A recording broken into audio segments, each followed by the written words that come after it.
তার নাম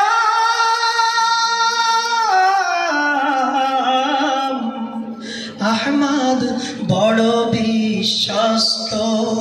সে কোন বন্ধু বলো বেশি বিশ্বস্ত? সে কোন বন্ধু বলো বেশি বিশ্বস্ত? কার কাছে মন খুলে দেওয়া যায়? কার কাছে সব কথা বলা যায়?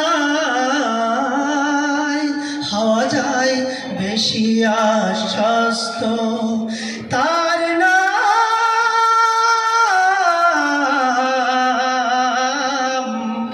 আহমদ বড় বিশ্বস্ত।